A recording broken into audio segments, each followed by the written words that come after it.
ito lang akin ha. 30. Nagbaon na nga ako. Nagtipid na ako.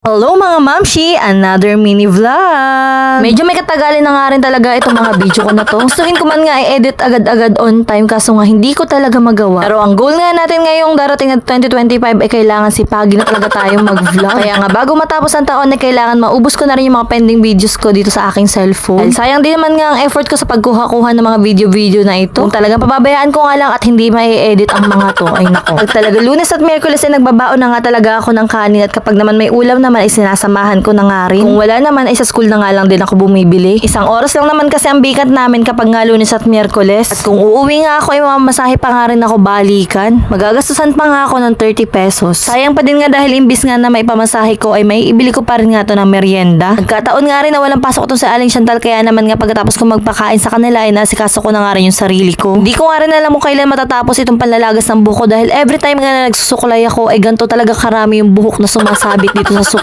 Salamat na nga lang din talaga ako dahil makapal nga yung buhok ko kaya nga parang baliwala na lang din kapag nga merong mga nanlalagas. At after ko nga makagayak ayan, kinuha ko na nga yung mahiwagang plastic dahil nilagay ko nga dito yung aking baon. Sobrang lambing nga talaga nito mga anak ko at hindi talaga pwede akong aalis na wala talagang kiss nila. Alis si Kuya Sean naman nga ay nauna na nga rin sa akin pumasok. Wala nga akong duty kagabi kaya naman nga medyo may energy ako ngayon pagpasok. Dahil kapag talaga galing ako sa closing ay naku, umaga pa lang parang tamad na tamad talaga yung katawan kong bumangon. May mga pagkakataon pa nga talaga minsan na hindi na talaga ako dinadalaw ng antok hanggang sa pumasok na nga lang ako kinabukasan. Pero dahil mas priority nga natin ang pag-aaral ay kailangan hindi nga natin to napapabayaan. Kaya kahit anong pagod at puyat pa yan ay kailangan papasok pa rin talaga tayo kinabukasan. Ito nga lang pala palagi ang senaryo ko sa school na hindi talaga mawawala ang chismis sa umaga.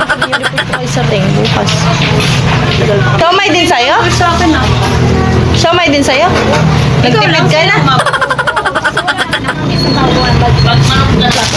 Wala, wag mo. Okay. Hindi na akong kukuhaan ng budget. Uubo ako pero ang ano kong tipid din ako. Hindi halata. Ay, ito lang akin ha. 30. Nagbaon na nga ako at nagtipid na ako. Fast forward na nga mga mamshi at tapos na nga ang klase namin ngayong umaga. Bale, dito lang naman kami sa may tapat ng school mismo kumain. Natanong pa nga ako ng kaklase ko kung mismong sa baunan ko nga daw ako kakain. Dahil kukunan nga daw niya sana ako ng pinggan. Dala na nga din ako ng sarili kong kutsara dahil aba naman syempre. Hindi ka na nga doon bumili. Makikigamit ka pa ng kutsara. Ang kapal mo naman, charis. Pero syempre, bumili naman nga ako ng soft drinks para may masabi naman ba na bumili naman ako kahit papano, ganun. At kapag nga ganito talagang lunch break, dito talaga kami naglalabas ng mga hinanakit namin sa buhay. Pero ganun pa man, kahit puro kami reklamo, puro kami hinaing at kung ano-ano pang problema na napag-uusapan namin, basta tuloy lang. Dahil nga andito na kami sa sitwasyon na to at nasimulan na rin naman namin to, wala na tong sukuan. Konting-konting kembot na lang dahil 4th year naman na kami next year. After nga namin kumain at dahil wala naman kaming dalang toothbrush ay ito nga, candy-candy na lang muna. Naku, mag-iinarte pa ba ay kami lang, di naman nga magkakaamuyan. Dahil medyo mahaba-haba pa naman nga ang oras namin bago nga magsimula yung first period namin ngayong hapon. Ay hindi nga mawawala sa amin itong pagre-retouch. Ay kung ano na nga lang baga ang maisipan. Kahit nga yung kaklase ko na hindi naman talaga nag-aayos ay talagang maaayusan nga. Basta nga matripan ko lang. Basta na nga kami agad nitong hapon kaya naman nga pumunta ako dito sa pinagpatayan ko nga ng uniform. Ay, thank you po. Okay.